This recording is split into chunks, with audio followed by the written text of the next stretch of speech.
The Board of Cosmetology meeting is convening at 10:06 a.m. on June 12th, 2024. This meeting is being held in person and by MS Teams video conference and is being recorded. The recording will be posted to the internet for public viewing.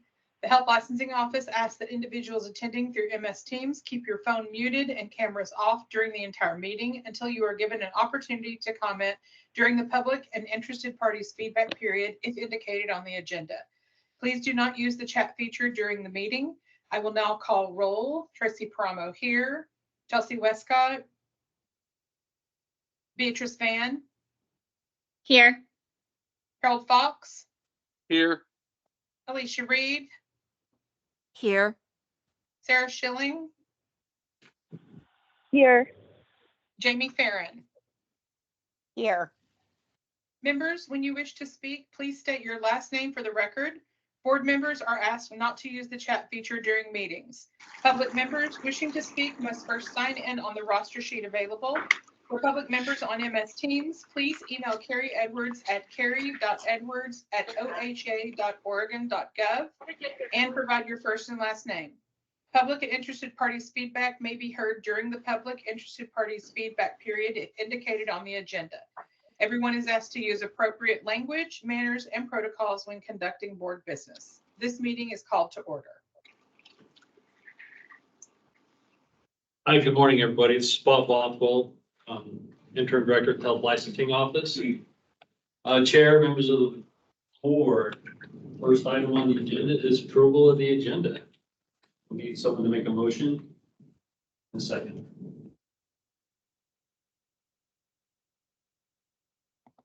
I, Beatrice Van, make a motion to approve the agenda.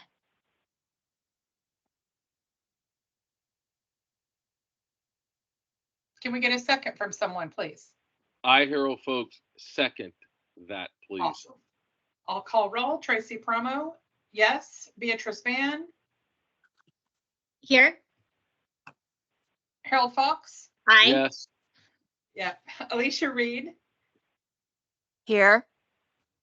Sarah Schilling. Yes. Jamie Farron. Here. So approved. Okay, thank you, everybody. Next item on the agenda is determine additional requirements for retake of an examination for applicant 161261. Looks like a barber. Who's presenting this guy? I'll just come up underneath the speaker so that everybody can hear me. Okay, so this person is coming through reciprocity from Washington. So they are currently licensed. I think after the study review, they got a 74.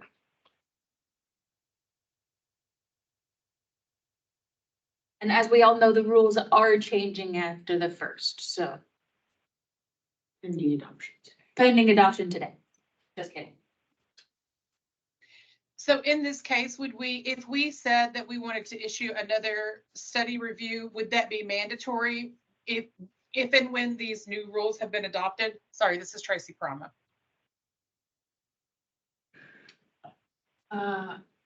You wouldn't see this until the 10th failed attempt.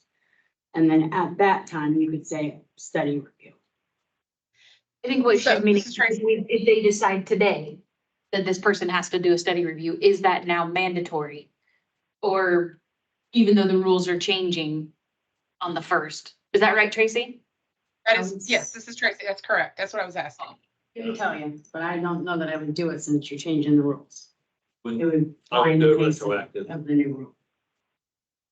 So this is Tracy again. So I guess I'm asking what is the advice or, what is the suggestion if we believe that the rules are going to change as of today? Do we just say, let's just let this person test again? Or how would we proceed? That would be the best way to proceed. Awesome. Then I suggest we just allow this person to test again. We need to- Up to the 10th attempt, Yes, since that's what the rules are. correct. Oh, okay. This is Beatrice Van. I just kind of want for clarification, because I know that today we are going to be talking about the rule changing for the testing and as of July 1st. So I guess my question is that they can test up to the 10th time, but are they still waiting the 8 days if they don't pass it after this meeting? Like, let's say that they get the information next week, they go test. We're still in June. So are they waiting for 8 days until July 1st when we adopt the new rule? And then that's when they can take the test within 24 hours, assuming that we are passing this new rule on the Correct. retake? That's correct. We would Okay, be- This is Bob. We would be suggesting to this individual to wait till the 1st, right? okay, got it.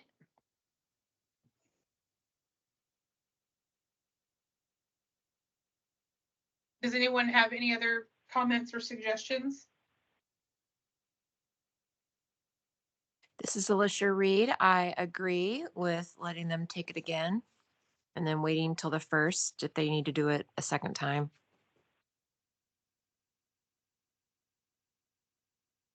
So is that the motion? We can motion.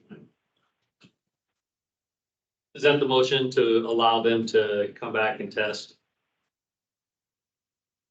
They choose when they choose. Would someone like to make that motion? I, Beatrice Van, make the motion of allowing this applicant to take the test again. I, Harold Folks, second that motion. Awesome. I'll take the roll. Tracy Promo, yay. Beatrice Van, Yay. Harold Fox, Yay. Alicia Reed, Yay. Sarah Schilling, Yay. Jamie Farren. Yay. Thank you, board. Thank you all very much. Thank you.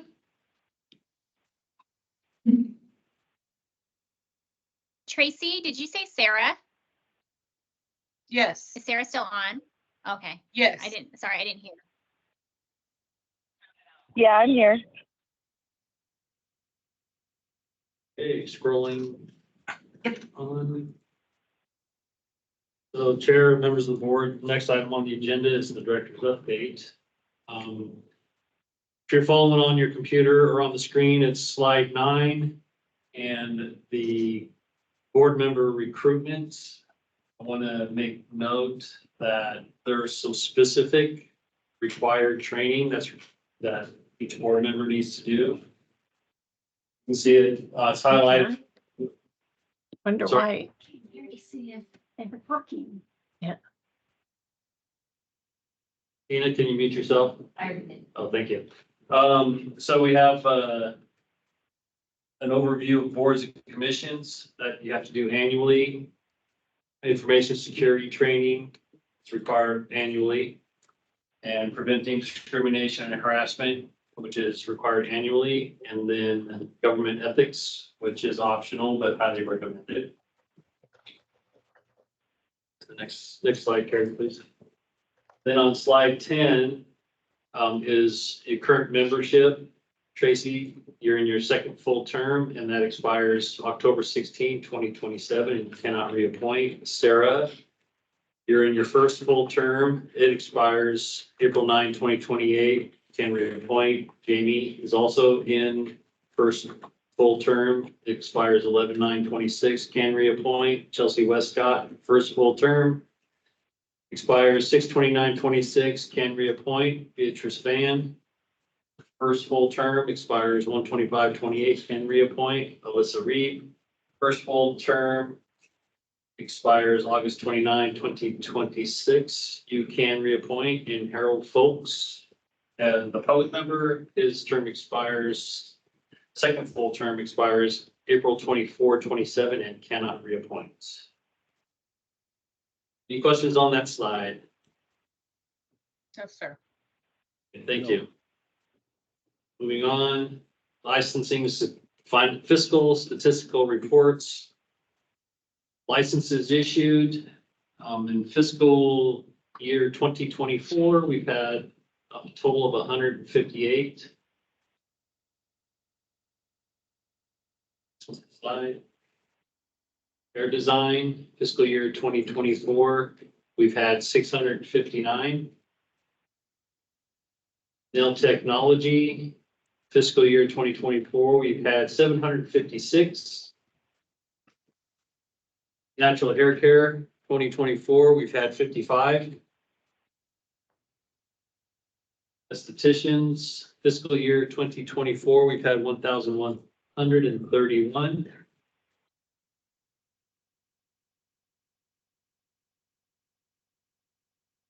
Independent contractors, fiscal year 2024, we've had 1,063.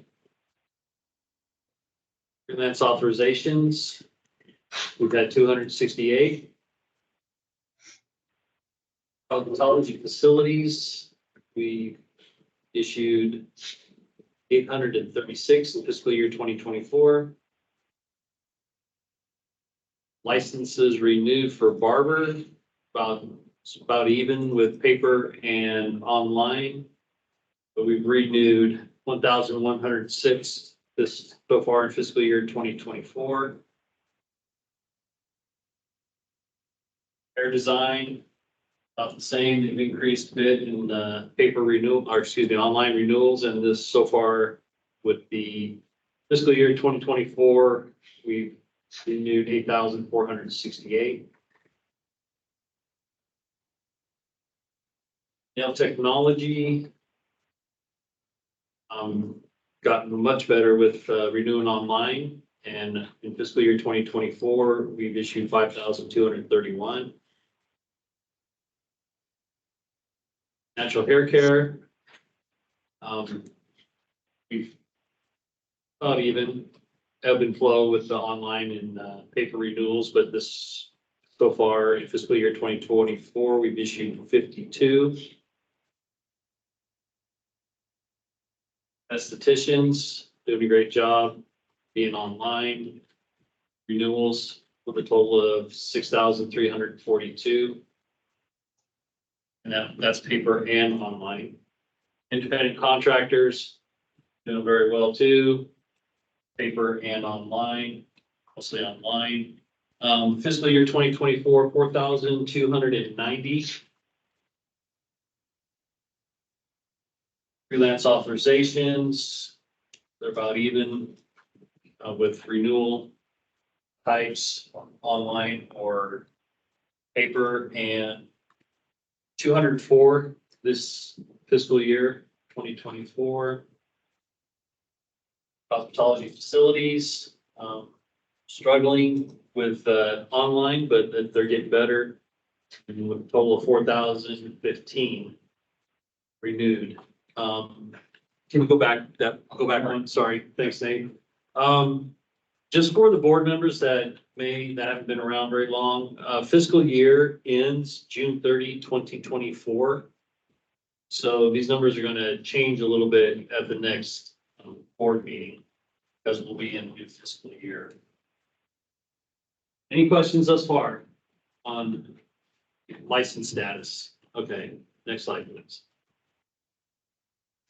So barbering trends, we have ebbs and flows, but currently we average about 2,726 and a half barber license. Next slide. Hair design, we average about 19,219.2. Nail technology, we average 12,653.3, and it's increasing, it looks like. Natural hair care, also on the increase, average of 191.7 licenses issued, or licenses. Estheticians, increasing 15,470.7. Independent contractors, also increasing with an average of 7,719.8. These are all for fiscal year into Q4. Freelance authorizations, slight increase up to 571.3. Average Cosmetology facilities also on the rise, with an average of 5,090.3. Licenses by age and gender, those that identify as female greatly dominate the profession, as you can see by this chart.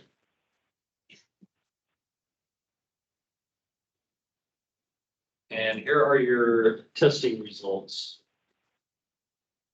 Give y'all a moment to take a look at it and raise any questions if you have them. Bob, this is Tracy. I was just curious, the fiscal year, if it's ending June 30th, does that make Q2, Q3 like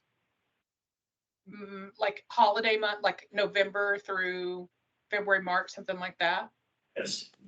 I think I understand what you're saying. And like, in the beginning, 4th of July will be in Q1 of the new Got it. fiscal year. I just was curious why we saw dips around that kind of Q2, Q3 each time. So I just was curious.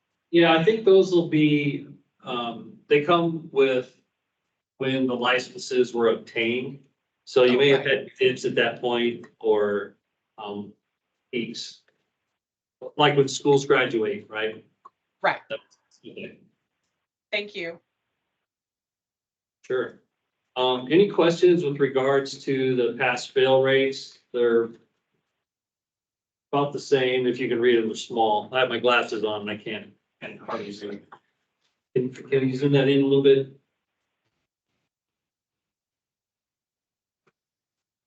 There we go, thanks. So do we have any questions with the pass fail rates?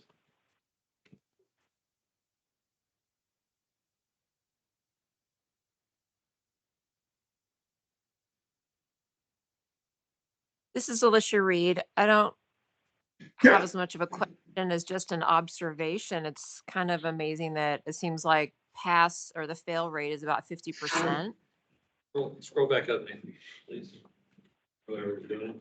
I'm sorry, Alyssa, can you repeat your question? Yeah, that's it looks like if I'm reading this correct, that the fail rate is about 50%. Hmm. So I'm looking at hair and then it says pass on the far left, 708, fail 368. So it's like half the people that took it passed. Is that what that's saying? I'm sorry, half the people that took it failed. Make a statement. Yeah, our statistician is here. This Nathan's. Hi, this is Nathan. So that is a count of how many times the test was taken. So for instance, on the nail, you'll see the fail and pass rate. Somebody could have taken it twice and failed, and the third time they passed it. So it's not really the trouble is if we try and break it down by person, then you're going to have a list a mile long. So this is a count of how many times each test was taken. And Got whether it. or not Thank that you. test was passed or failed. So I hope that helps. Yes. So yeah, it looks like we need to probably add that to the sheet, Nathan. I will add that. This is the number of times the test was taken. Yep. I keep forgetting that. All right, going on to the next page. Here are your financials. Again, we're at the end of the fiscal year. And we don't have all the numbers in, so I would imagine that that cash balance of negative $723,708 will improve. It had improved, and then with some expenses that we incurred, that the board incurred, it dropped back down. But I'm going to take a guess that next year sometime, or next fiscal year, that we'll be in the black again.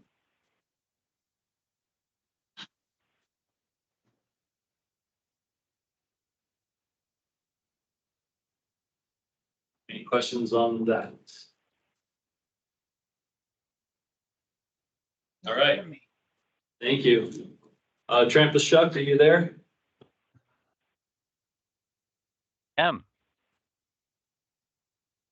Well, hello, everybody. I'm here to, my name is Trampashuk. I'm the interim regulatory manager. I'm here to talk about the regulatory board report. As you can see, we've got a couple of different categories on this report. We've got cases open and closed and their status. This is kind of an overview of all of that. You can see there's still a little bit hanging on that 2021 biennium. We had about 574 complaints come in during that time frame. And of those, 553 of them are closed. On this report, there's still 21 open. I can tell you this number has changed a little bit since that report came out. It's more like 17, I think, now, and then with a handful that are pending. So that these numbers are, like I said, changing all the time. The 2023 biennium, you can see we got about 83 still open. You can see the, and then the current biennium that we're in, the 2025 biennium, kind of right in the middle-ish of it. We've had 147 complaints come in and 113 are still open. So, you know, you can kind of get an overview of where we are on these. You can see that the different categories of licenses that these cases are open on. And then off to the right, it talks about complaints by type. And that will kind of show you the different categories. These are kind of the big categories. You know, licensing, laser services, safety and sanitation. Although those different categories are kind of bared out over there. You can see where that big bump in 2021 came from. A lot of that was COVID complaints that we had to process and deal with. But yeah, so that gives you an overview of that. And then off to the right, you see kind of an also of all these complaints that have come in over the last 3 biennium. That's the numbers of who filed those complaints. So 445 were anonymous, 420 were the actual clients of the service, and then 86 were someone else. That could be someone that they know. That could be, you know, just a referral from another agency or office or something like that. So that's kind of a catch-all. But you can see a fair amount are anonymous. And anonymous are probably going to account for a lot of what you see as the unlicensed stuff. And a lot of the safety sanitation stuff is oftentimes anonymous. So, and then we just go deal with it through like an inspection or a investigation if necessary. So, does anybody have any questions about this board report or regulatory stuff in general, or how investigations work, or the state of inspections, or anything? I'm here to answer any questions that anybody has.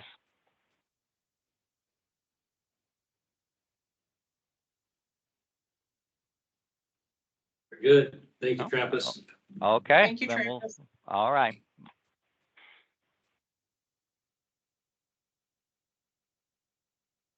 Okay, so this is Sammy. The first item is, and I think we'll probably end up circling back on this one.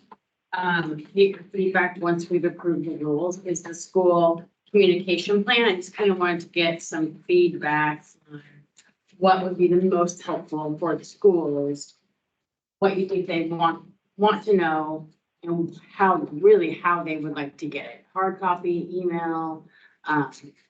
I know we've talked about having some of the stuff on our Tools for Schools page. Some of that I don't know if we can get up and running by July 1st, but just kind of get some feedback on what that might look like. So if you want to just dive right into the rules, I had no public comment and I had nobody attend the hearing. So the rules did not change except for the highlighted areas where I made a few changes, which we will go over. So I'm just trying to pull up the document so I can see what page you're on.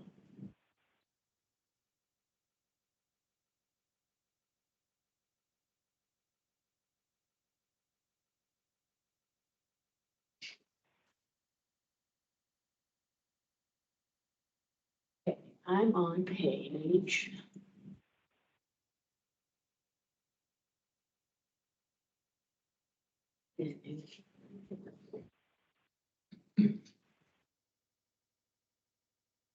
Why do they have to change things? Is it that page? No. Oh. I'm in the new version Oh. of Acrobat. I don't know how to use that. Oh. On page 50. 50 of the rules. Yes. Can everybody see that? Okay. So we're just gonna go down until obviously nothing here changed. Things that are bold will change, things that are struck through come out. And I'll just, Tracy, if you're okay with it, just kind of go through like we did in the proposed, okay. So I'm on page 51. So educational institution comes out because it's been replaced by schools. I'm on page 51, going to 52. You're going to 53.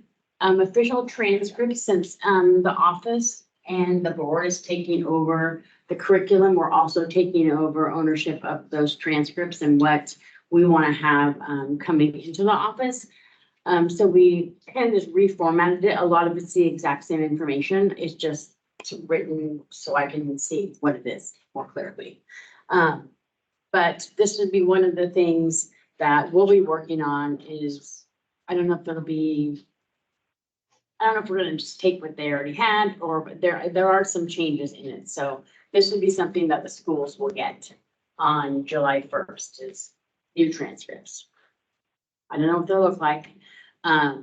And they'll definitely come by email. Do you think, is everybody okay with email? I mean, we have email for the schools. Seems like that would be fine. And if they wanted to request a hard copy, we certainly could send one. So we'll make sure. Yeah.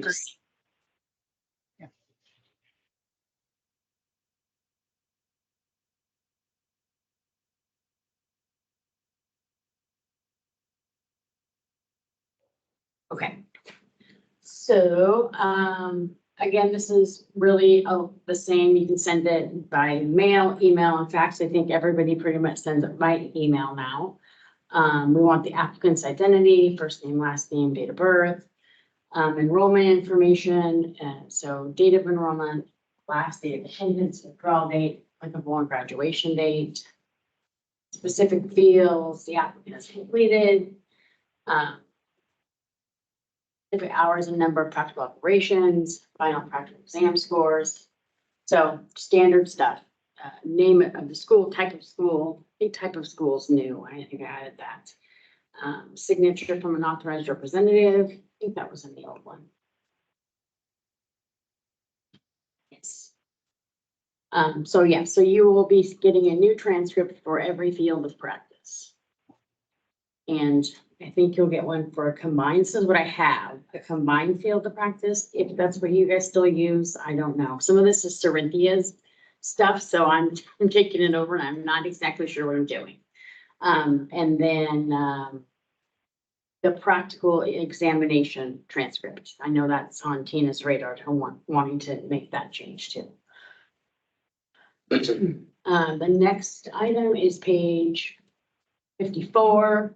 Definition of school. So this, I pretty much picked up what's in Senate Bill 217 and then added to it by saying school means an educational establishment that offers a program of study, one or more fields of practice, other than natural hair care, including but not limited to career schools, both including proficiency, community colleges, educational establishments based in school districts, youth authority, and Department of Corrections. So those last three.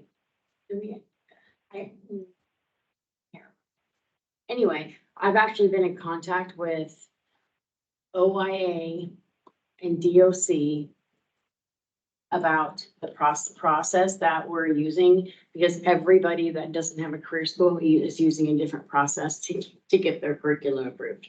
So Later on, you'll see that I put out to December 31st to have that process figured out for them. I mean, everybody's gonna keep teaching what they're teaching, but we're gonna streamline.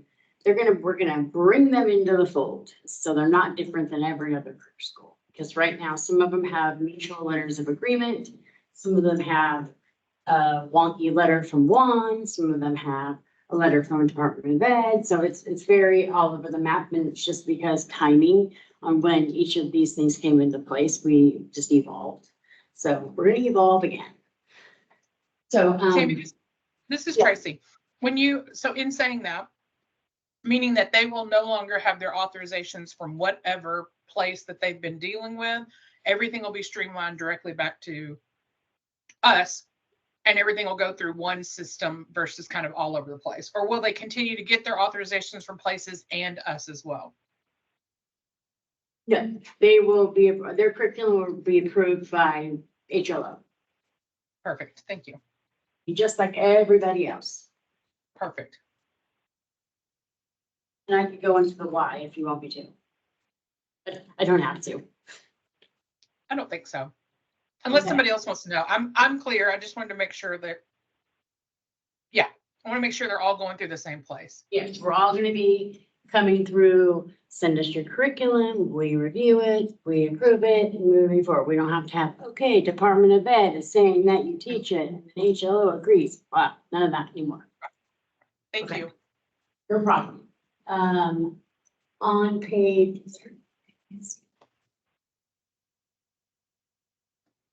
55, just added tools and implements don't include mechanical or electrical apparatus, so that's some of the cleanup that we did from device rules.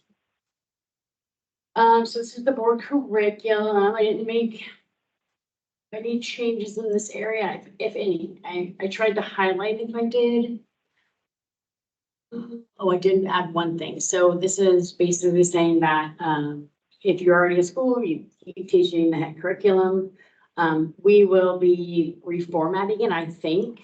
Will it be reformatted by July 1st? I don't know. Probably not. So there'll be several communications that happen over the summer and I think even the fall. Once we get Cerinthia's position hired for, I want to hopefully roll out like a community engagement with the schools just to kind of make sure we're all on the same page, kind of find out what everybody's thinking about curriculum and exams and just kind of have a face-to-face and, just do that. So I think that'll be important to do in the fall, but stay tuned. I will report more on that another day. So the next number 2 of the approval of curriculum is just pulling in what HEC already has for the curriculum, barbering 746, and then the practical operations, and aesthetics, hair and nails. And then the proficiency base it just doesn't include the theory portion, just includes the practical operations. So we go on to page 56. So number 3 is safety and infection control, more pathogens. Next is the laws and rules, for development. And then you only have to complete it once, where, even if you take multiple fields of practice, you don't take it every time. Number 6 is if you're teaching or supervising, the education and curriculum required in 2, 3, 4, you must hold an active certification issued by HLO in field practice in which you're teaching or supervising. And then I had a question. When my brain, and I asked Tina, and then we wanted just to see what the board thought, and I added this, if a person is certified in hair design and aesthetics, they can teach barbering. Is that true? Is that false? This is Tracy. Is the question, do they know the content to teach that program? Well, I think at one time, and I think Tina said, and she's on, when we went from a practitioner certificate where everybody was on one license to separate licenses, we think that at that time, it was said by Heck that if you had hair design and aesthetics, then you could teach barbering. Is that still the case? I have no idea. So I'm asking because what I don't want to do is if that's true, and this says you have to be licensed in a field of practice, if you're going to teach it, I don't want to exclude these guys.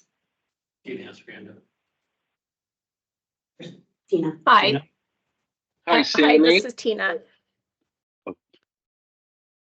Go ahead, Tina. Okay, so when we went away from practitioner, like Sammy said, we had a lot of individuals drop their barbering due to having aesthetics and hair. If you had aesthetics and hair, it covered everything you could do in barbering, and you just couldn't advertise as a barber. But you could still do barbering because it covered both if you had hair and aesthetics. So at one point, Heck, I was under the understanding that they were allowing individuals to teach barbering if you were licensed for both hair and aesthetics. However, I'm not sure how that all played out after one left and then new individuals came in. I am not sure how that played out, if they were allowed to teach barbering or not. But I know that you can practice. If you're licensed for hair and aesthetics through us, you can do barbering. They both cover barbering. So, Tracy, do you recall?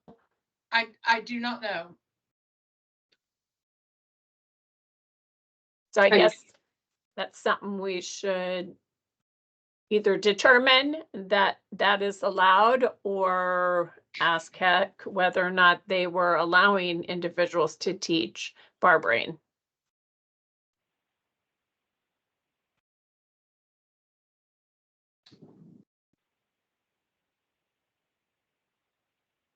I'm looking at their rules and see what they have here.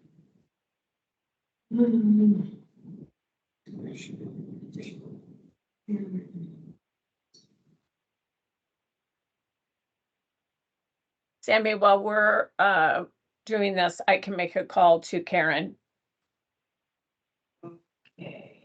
Okay, we can circle back on this one. I'm pretty sure that their rules, will show me any minimum student teacher ratio. Says they have to be licensed. Hey, Sammy. When it comes to the curriculum for barbering or wanting to be a barber or teaching barbering, can't we just focus on, or just the option obviously would be to have a actual professional barber teach barbering? Am I correct? That's the question. Do you want somebody licensed in barbering to only be able to teach barbering? Or is there this crossover of a hairdresser, someone licensed certified in hair design and aesthetics, that they have, you know, some of the same skills as a barber and not necessarily, I think some of the techniques, maybe not, I don't really know. Okay. So that's the question. Do you want to keep it in the box of just barbers teach barbering? I don't know how it works in schools now. In your schools, maybe it varies for each school, or do you want to keep it flexible? Well, I think it would be fair if we did hair design. I don't know how aesthetics would fit into that. I think barbering and hair design would be just fine to be able to teach barbering. Aesthetics, I'm not. If somebody can explain to me that option of aesthetics, an esthetician teaching barbering, that would be great and help me understand. Maybe so, Yeah, maybe not. Harold. Go ahead. Yeah, this is Tracy. I think what they're saying is you must hold the license in hair design and aesthetics, not one or the other, to teach barbering. And that's because, from my understanding, is that when you have hair design, you're approaching the knowledge, the safety and sanitation standards of addressing hair, knowledge about hair itself. And then with the aesthetics portion, you're addressing the skin concern. So if you do a straight razor shave, you're no longer, once the shave is complete, you're no longer working on hair, you're now working on skin. Gotcha. So Okay, it's that kind of makes one of the sense. two. Okay. Okay, so basically you're saying yes, hair design, aesthetics, and barbers for teaching barbering, correct? I think that's, yeah, they're saying one Yeah, of, okay, that's yeah, fine. hair design, anesthetics, or barbering. And I Yeah. can, like, my opinion about it is, technically a hair design, someone who holds a hair design license and an aesthetics license could technically teach all of the services under the scope of practice for barbering, meaning that you're addressing the hair, you're addressing the skin, you have the knowledge in both those departments. I think it's a whole different, looking from the school perspective and how you want to kind of promote your school. Barber culture is very different than hair design and aesthetics combination. But, I also think it's harder to find someone with that specific scope of practice licensure to be the educator for that program. So being able to employ someone that has a hair design license and aesthetics will technically give you all of the information. That person would have the technical knowledge to teach a barbering program. They wouldn't necessarily have the culture knowledge that barbering has. Like hair design, you cover straight razor shaving, but it does not go as deep or in depth as barbering with the backhand and the front stroke, all of the things that involved with like face Right. straight razor shaving. This is Harold again. Thank you for that explanation. So that would be, hair design, so aesthetics, estheticians, and barbers be able to teach barbering, right? Hair design and aesthetics, you must hold both of those licenses, or barbering would be able to teach barbering program. Yeah, that's okay. Yep. Once again, if a person is certified and has a license as a barber, and let's say they want to open a barber school, they can teach barbering, right? Correct. Okay. Correct. Thank you. So does everybody feel okay about leaving this in here? I do personally. This is Tracy. I like I said, technically it checks all the boxes. Beatrice? This is Beatrice. I don't know much on the hair side, but being in cosmetology school in the past, I think that makes sense. If that's what the intention of it is, I think that makes a huge makes a lot of sense for that to stay the same way.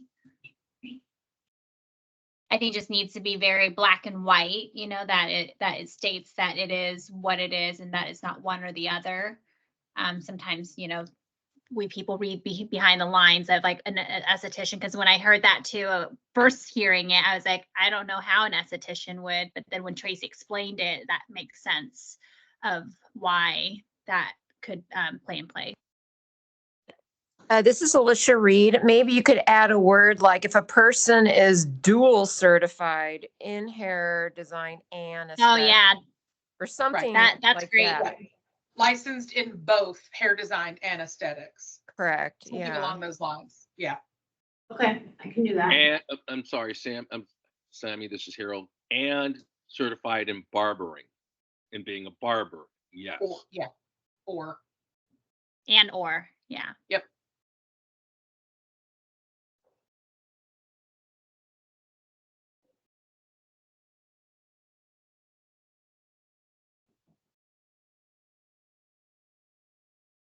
Okay.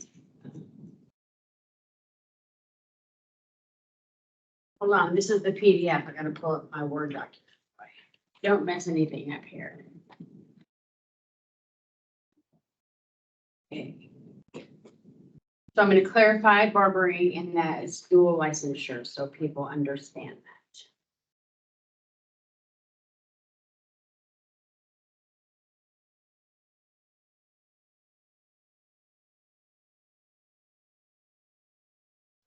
Right, perfect. Okay, and the next page. Oh, so then we've got the, a student may perform a practical operation until the school determines the student has met all competencies for the practical operation. And then we gave an example mostly because I was confused that I put the example here, because I thought if I'm confused, there could be others that are confused. So this is just saying, if you've learned facials and the school thinks you're competent to do them, you can do them. You don't have to learn all of the aesthetics program to begin doing some of the service. So please clarify that in the example. The next is student teacher ratio, which is the exact same as it was in HEC rules. The definition of practical operation is the same. A school must meet all requirements set forth by the school's regulatory authority. This is kind of a check-all or a catch-all. Just making sure that you're following all the other, head teachers and teacher standards and practices, teachers, so all those little things.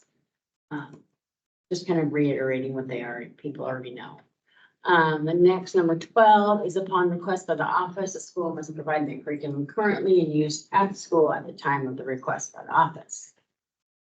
Some of these are kind of administrative, and some of these may come out later down the road because they're kind of arbitrary. But for now, I thought let's better explain it all the way, and then we can take out in a later date.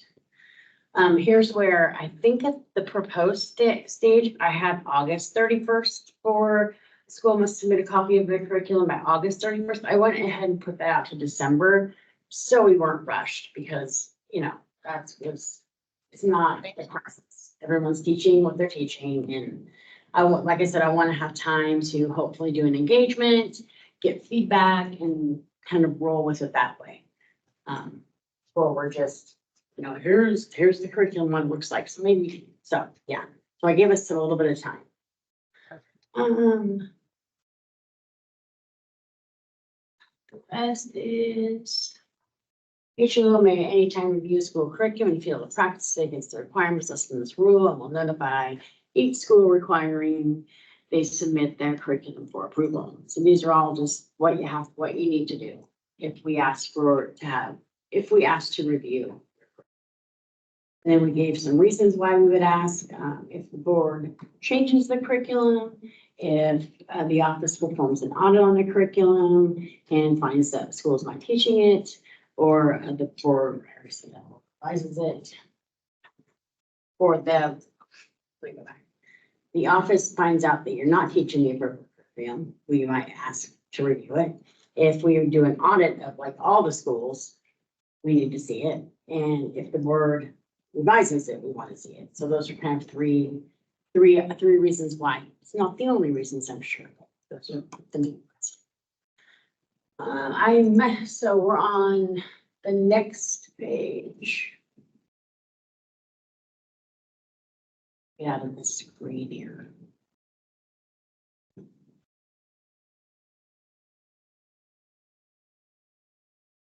Here we go, figured it out, finally.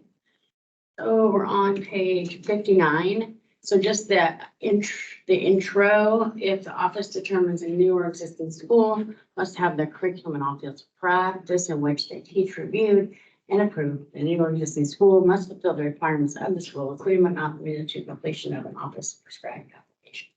It just felt weird, oddly worded to me, so I just kind of cleaned it up. So it didn't change the meaning of the rule. And I did not make any other changes to this one. Stayed stacked. So it's just basically the application process. So you'll get an application, you'll fill it out, you'll submit your curriculum with it, and we'll review it, and you'll get a letter saying it's approved or the missing stuff. The next one changed a lot because I was overanalyzing, surprise, surprise, the bill, and was attaching laws to laws that weren't supposed to be attached. So I unattached them, and it's now clearer, and it's the intent of what it was supposed to be. So I didn't change pathway 1. That still come from a school. You give us your official transcript. You need to have your passing score of the practical, and then you're going to pass the written exams. All that's the same. Pathway 2 is the same. It's just I had it very oddly worded. I don't know why, to be honest with you. This just says what's in the law, that if you're an applicant for this reason, then we're gonna waive your exam if you meet these, or waive the education if you meet all these requirements below. So affidavit of licensure from another country, that's active. Attesting, this is new, it's actually new. So, in the law, it says, doesn't say attest, but it says prove. I got my book, that you have education and training. So I just made it attestation because we don't want to see all your stuff, you know. And then passes their applicable board approved written exam. So number 3, pathway 3 changed a lot because it originally said everything comes to HLO, HLO approves it and then sends it to a school, which is how it works with heck now, but that is not how we intended it and that's not how it was written. Thank goodness, but I was reading it incorrectly. This is where we're gonna have to work closely with schools because basically they're gonna get all this documentation and them being the professionals in the field, them saying, okay, what do these people know? They'll be required to give them an assessment. In the law, it says skills assessment and practical evaluation. So in this rule, I said a practical exam is that same thing. Because the lawyer wouldn't let me say exam. So we had evaluation, so it means the same thing. The question I don't know is how the school, we really need to figure out how the school is gonna get this information, and I don't know how this is gonna work. Because it's just July 1st, this starts happening, and I don't have a plan. And I'm afraid the schools won't know what to do because it's new. So, yeah, we'll be working on this one very soon. It's on the high priority list. Okay. So, does all that make sense? Yes. There's my. Oh, question. So when I made the changes from the proposed rule, I had, I changed the timeline in taking the practical to 5 years, from 2 to 5, and then I also changed the written from 2 to 5. But Tina recalled that it was supposed to stay at 2, and then I couldn't recall either way. So I'm leaving it up to you guys. This is Tracy. So we're discussing if we want to, we made the adjustment of the practical being valid for up to 5 years. And now we're having the conversation of making the written valid for 5 years as well. Is that what I'm understanding? Yes. Can I say something, Tracy? This is Tina. Yes. So when we originally talked about all this, we were taking the practical to the 5 years. But in our rule, it says you have to take and pass everything from the 2 years you apply. And when we all talked about that, you guys kind of wanted to lean to keep that. So they still have to get in here and take that within 2 years. It puts kind of a timeline on them to do that, but their practical is still good for 5. So if they don't pass within those 2 years, they have to reapply and start again. So it's up for you guys to decide whether you want to keep that 2-year application mark or extend it to 5 years. Yeah, because the weird thing about what you're saying is that's referenced in the retake exam. So I don't know why that is. So I moved it up to applications. An applicant has not passed all required exams within 2 years of the date of application, the applicant must reapply. So that's the only where it said, place it says that 2-year mark. Right. And I moved This it is practitioner from take area. Sorry, Sammy, I'm talking all over you. This is Tracy. I think when we were talking about the 5-year, we were talking about people that were potentially retaking or getting relicensed, things like that, that had been kind of working and had worked versus, this was my interpretation, versus the 2 years. If I exit school and I don't pass my test and then I wait, 2 years seems like a long enough time for me to get my initial license. If I have graduated school and then I don't get my license for 5 years, coming back after 5 years seems like a long time. but I'm up for conversation of how the board feels about it. Well, Tina, how- and I'm sorry. this is Tina. So another thing that was on the discussion is because licensing, we're keeping track of 2-year practical and 2-year application dates. Right. So that's why we want to move the 5-year out, because it's a lot to keep track of when you have, 40 something individuals coming in here to test today. So that was one of the reasons for the extension on the practical.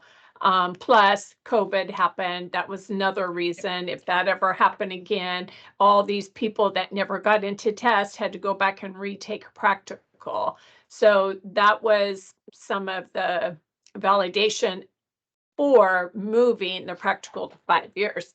But, Right. To Sammy, it does make more sense to move the application date also to 5 years, because you could pass, say you're doing hair, facial, and nails, and you don't pass your laws and rules.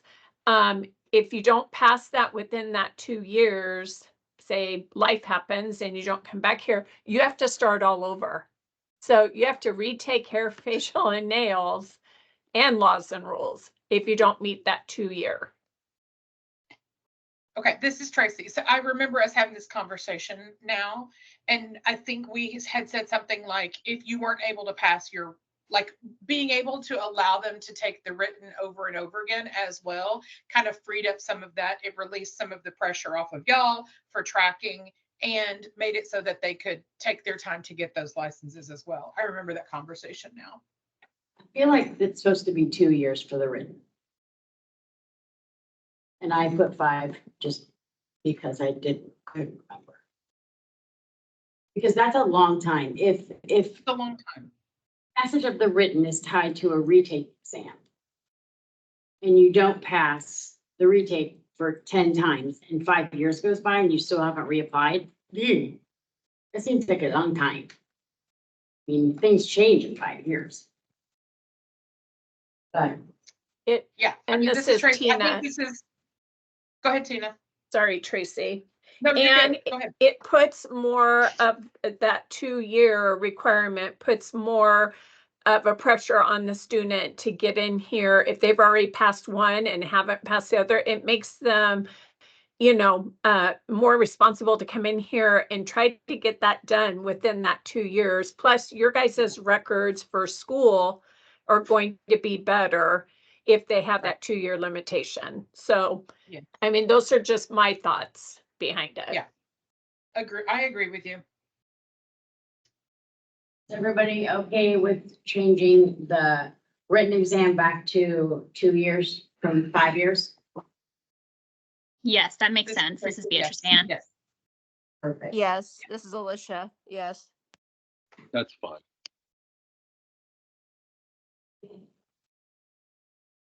Okay, was that all that we had on this one, Tina? I think that was the big one. Yeah, that was it on that. Okay. Sammy, it's Tracy. I know that you're gonna reach out for more conversation about pathway number 3 and schools. Just to kind of put something down there for you. One of the things that comes up for me is the financial burden of a school when someone is coming through pathway number 3, for us to give them, approval of their skills and the practical assessment, making sure that the individual is responsible financially for having any of their paperwork translated, so that it's not a responsibility financially for any school to have those papers translated. And I believe HEC makes them have them translated too. Correct. And we would also have them translated. Perfect. Thank you. Well, we're not gonna have anything translated. It'll be up to the school to tell them. Right. But in the past, way back when, we had them have them translated, way back in the day when we were doing non-credentialed. Yes, me and Heather have had this conversation. Careful what she asked for, so we didn't ask. So I didn't ask. But maybe what we need to say is, and I have this in other rules somewhere, but I don't know where we're at this time, is that the applicant's responsible for any fees incurred at school, all of that. So I have that in another rule. That's That perfect. is the schools should be charged for this service. Yes. So. Just making some notes.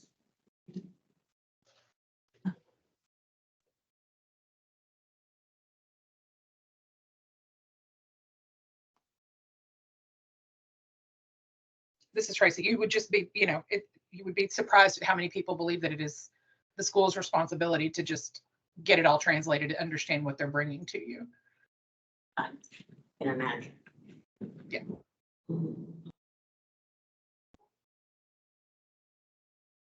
Okay. I can't remember what. Anyway, okay. So are we good with non-credentialed, and I'm gonna be working with the schools on this one? Yes, ma'am. And I have all of HEC's processes and procedures, so we'll be pirating from them. So hopefully it won't change too much. Perfect. Number 5 on page 64 is where it has that. If an applicant doesn't pass all required written exams within 2 years of the initial application, they have to reapply. So that's where that's at. And then here we said the office may require additional information or documentation to substantiate the applicant's eligibility to be issued an authorization. That's just kind of a catch-all that we don't have everything, we might ask you for more. Natural hair care. That's the written, so that's gonna change to 5. Why does it?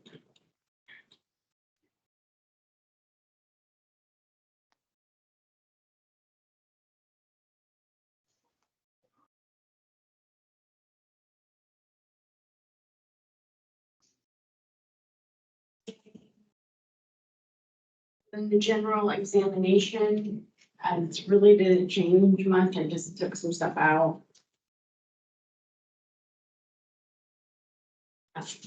Just cleaned it up a little. Now we're on page. Page 67. 67. The retakes. Yes, thank you. So the applicant may retake a failed examination the next business day up to a 10th failed attempt. 10th failed attempt, the board may determine qualification for retaking the failed exam, including not to additional hours and practical operations from the school. And after retaking the exam, this meets requirements under those application requirements. So it's real simple. So we'll be getting, updating the retake documentation, and I'm assuming we'll have that sent out to you guys as well, because I think. No, I might be reaching out to, Tracy, Beatrice, and Chelsea. You guys are all from schools, is that right? That's right. Correct. Yeah, I'm just kind of getting your guys' feel for, what's going on. Practical evaluation rule, that's coming out because we haven't done practical evaluations in I don't know how many years, a long time.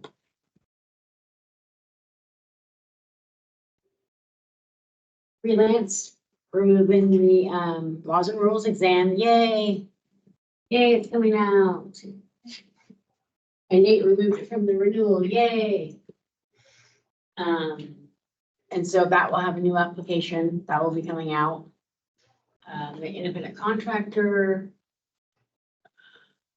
You can't really see it, but it's or pending disciplinary action or pending comes out. So that's actually gonna also have a revised application, but you wouldn't even see it unless it told you there. It's right there. Renewal information. Okay. So I added, so we have the bloodborne pathogens, testing that we hadn't. Couple things here. So.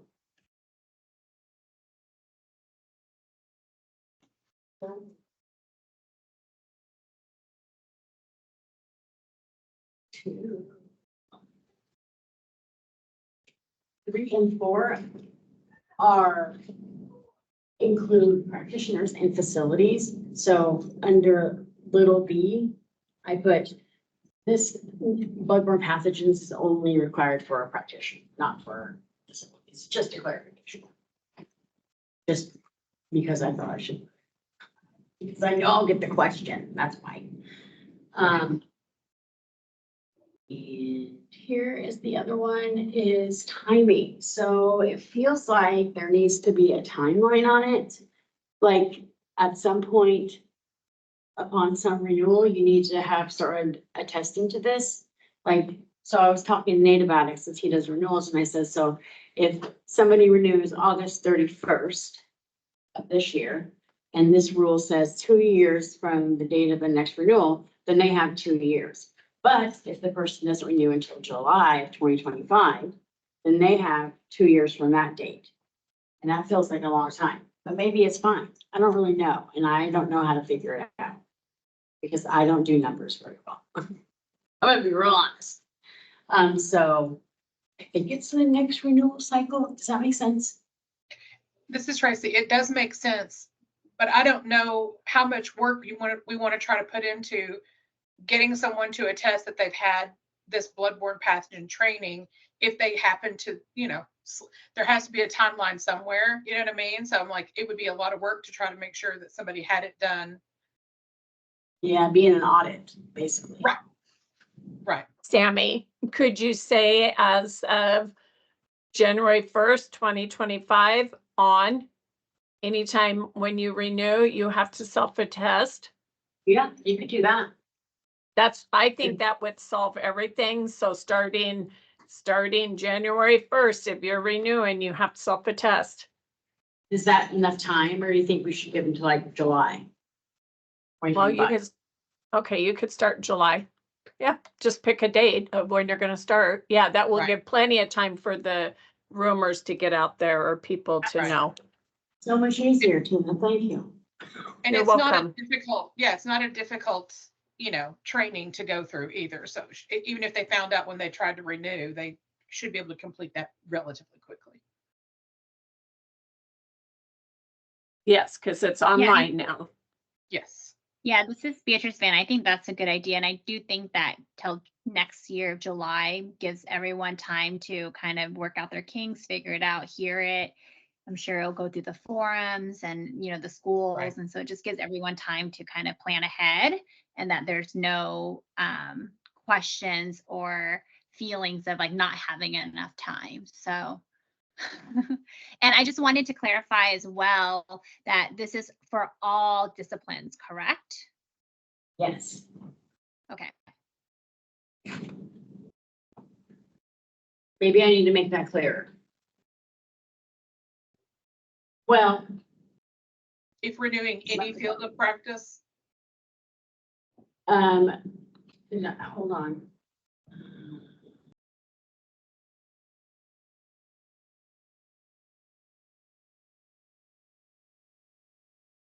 If renewing a field of practice certificate, it has to have a current bloodborne pathogens training.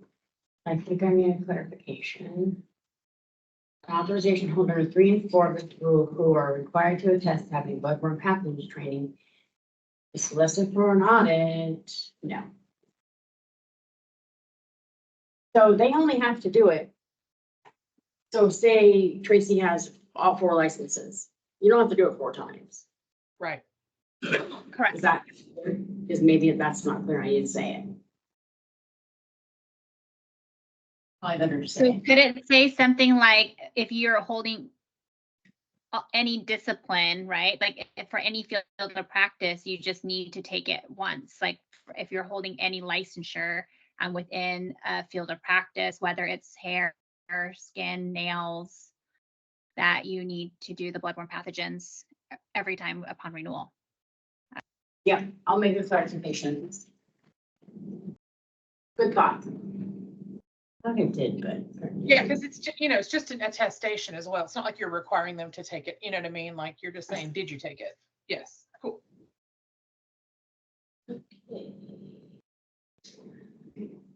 And then the next ones are me moving things around because I had things in wonky places. It's cleanup from the device rules. So I just moved things around. Nothing really changed. So this division is 10, it's servicing clients, and it has.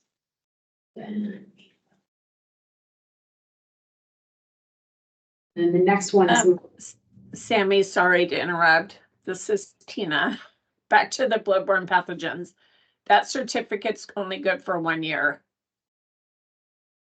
I don't know if you guys, care if it has to be done every year or it just has to be a current one at the time of renewal. So that means they'll have to do it annually. Yes. If we get into a Correct. situation, and if we get into a situation, we can request it. Yeah.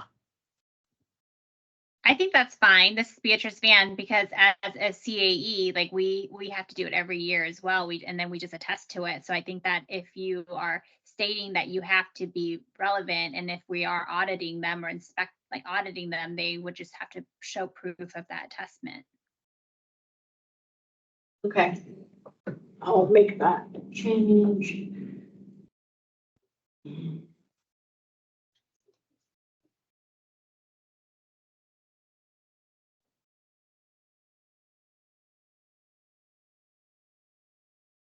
Okay. So down to page. But working 2 different documents here.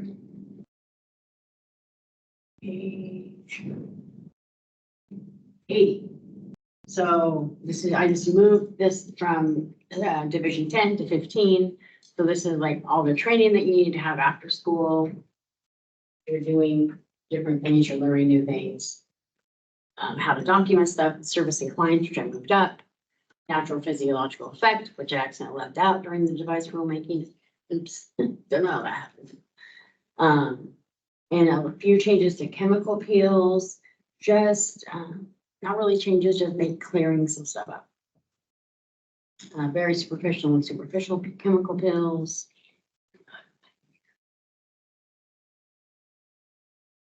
And down to client records.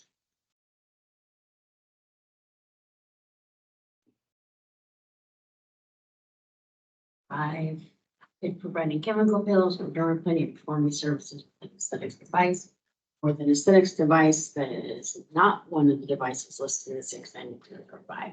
The esthetician must document location of body, special instructions. So all those special things that an esthetician needs to do when they're doing more in-depth procedure.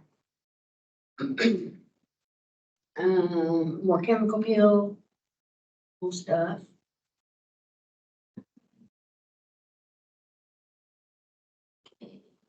Fees.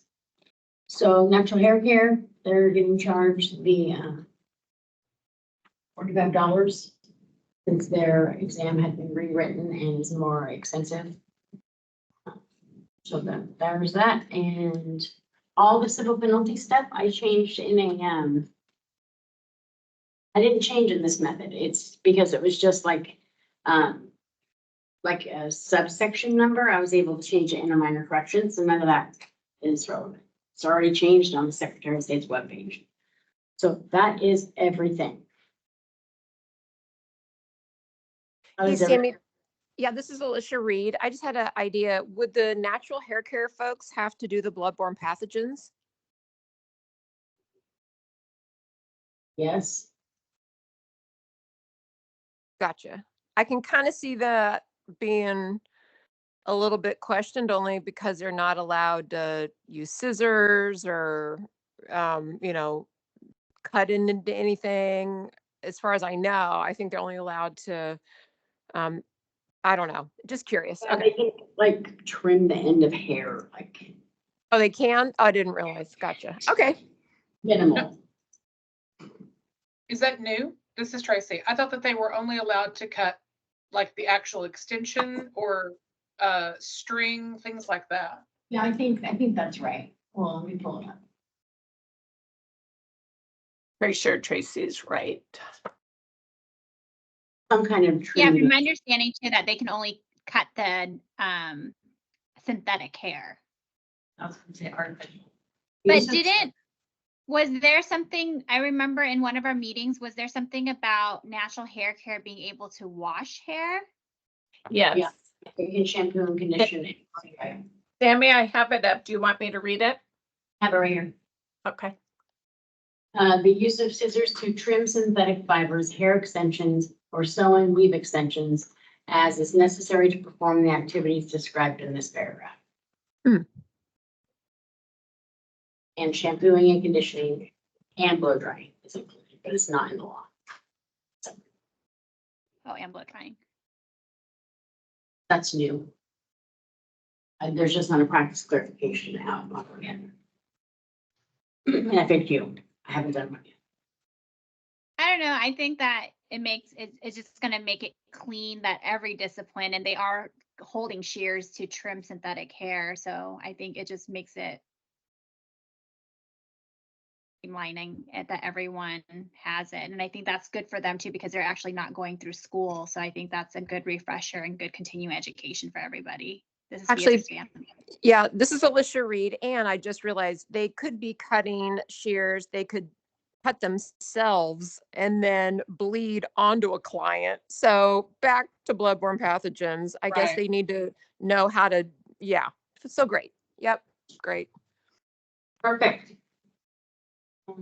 Okay, that's all that I have. Make sure that's everything. So, all I really need is a motion to approve with those few minor changes. And we'll get these filed. And get, starting all this documentation in schools. Would someone like to make the motion?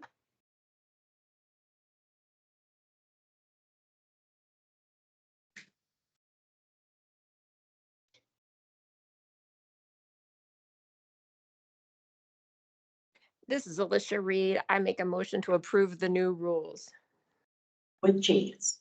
with the changes. Thank you. Thank you. I, Beatrice Van, second the motion.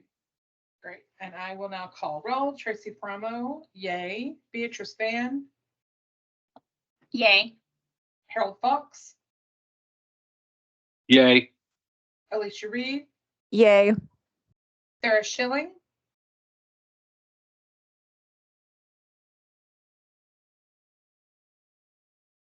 Sarah, do we have you?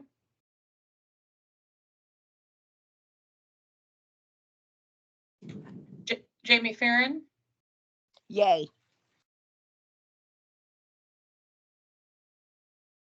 okay. That's enough, right, Bob? Yes. Perfect. Thank you, board. Thank you, guys. I really appreciate all your help on this. Thanks, Sammy. Yeah, from device to this, you guys done a great job. Great 2 years. Right. We're done for now. And the next public comment. All right, we have a lot of people, I think, that are this book. Looks like it. There's a couple people, but next in the materials is the Senate Bill 217. Oh, Unless the agenda just correct. That's right. It's material. Oh, okay. And I'll pass it. So Chair, you have your script for public and interested parties feedback. Thank you. At this time, the Board of Cosmetology will hear public interested parties' feedback. Members of the public, please wait until you've been recognized. Once recognized, please state your name and affiliation to the board for the record.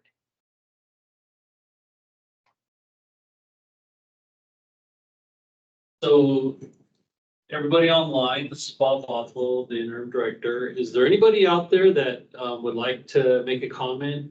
If you're online, you can raise your hand, or if you start speaking, we'll acknowledge you and go from there.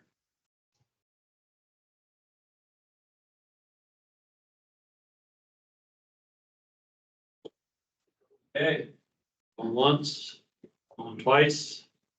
Okay, Oh, Amanda. Amanda? Hi, I just wanted to introduce myself. My name is Amantha Hood, and I recently started an aesthetics program off of the branch of Champions Barbering Institute, which is located in Portland. We're called Champions Beauty Institute School of Aesthetics.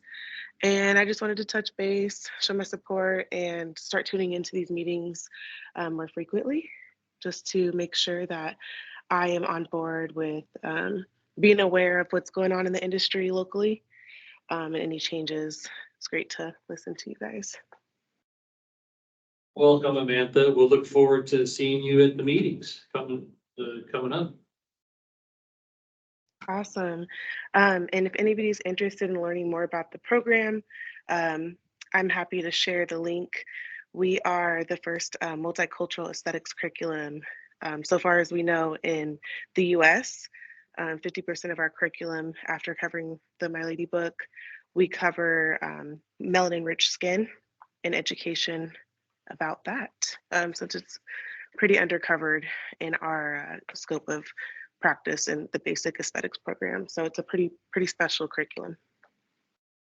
Excellent. Thank Great, you. thank You can send it to Sammy. Yeah. And she'll do with it what she can to can get the share word it. out. And this is Alicia Reed. I would Awesome. love that link. I'll share with all the board. Okay. Thank you, Amanda. It's exciting. Yeah, thank you so much. Is there anybody else?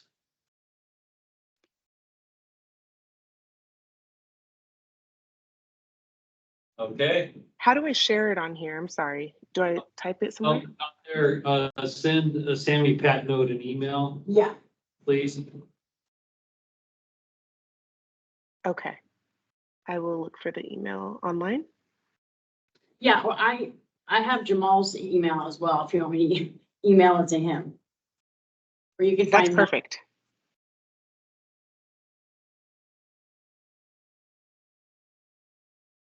Okay, great, thank you. All right.